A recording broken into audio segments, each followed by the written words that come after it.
नमस्कार मित्रांनो, तुमचं मनापासून स्वागत आहे आपल्या अगदी नवीन यूट्यूब चॅनलवर. तर फायनली तुमचा डिप्लोमा झालाय आणि आता वेळ आले इंजिनिअरिंगच्या डायरेक्ट सेकंड इयरला म्हणजेच DSC 2026ला ॲडमिशन घेण्याची. पण मित्रांनो, डिप्लोमा पास होणं जेवढं महत्त्वाचं होतं त्याहून 10 पटीने जास्त महत्त्वाचं आहे ही ॲडमिशन प्रोसेस अचूकपणे पूर्ण करणं.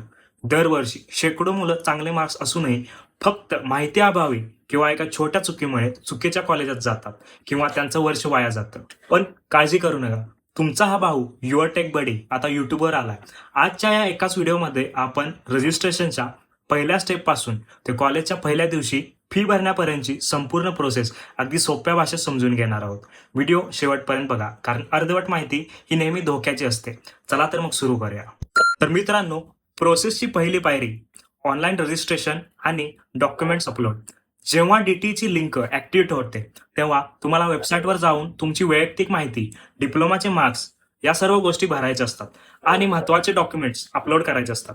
तर महत्त्वाचे डॉक्युमेंट्स कोणते? डिप्लोमाची final marksheet, leaving certificate, domicile certificate.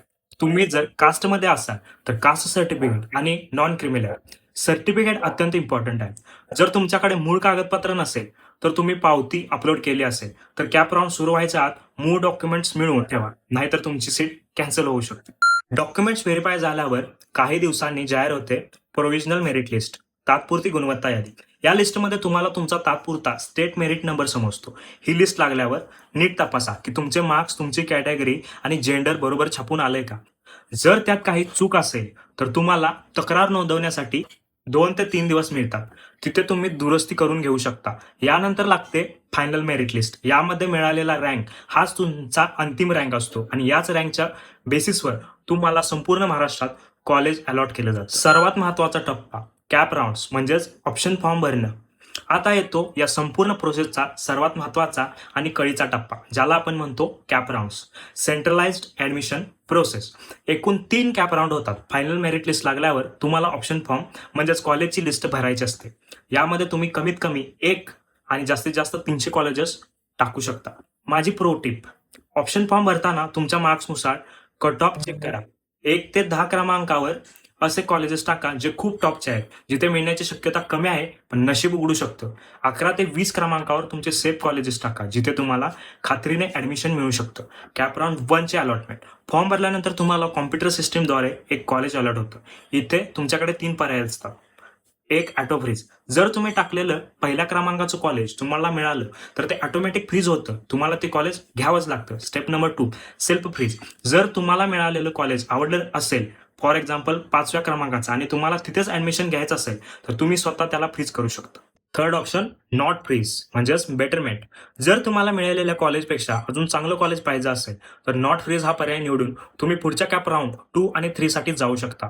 College reporting and admission confirmation.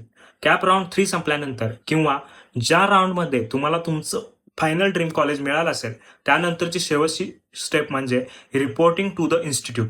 तुम्हाला मिळालेल्या अलॉटमेंट लेटरची प्रिंट काढायची, सर्व ओरिजिनल डॉक्युमेंट्स फायलीसोबत घ्यायच्या आणि दिलेल्या 2-3 दिवसाच्या आत त्या कॉलेजमध्ये प्रत्यक्ष हजर राहायचं. तिथे गेल्यावर डॉक्युमेंट सबमिट करायचे, कॉलेजची फी भरायची आणि तुमची DSC इंजिनिअरिंगची सीट 100% कन्फर्म करायची.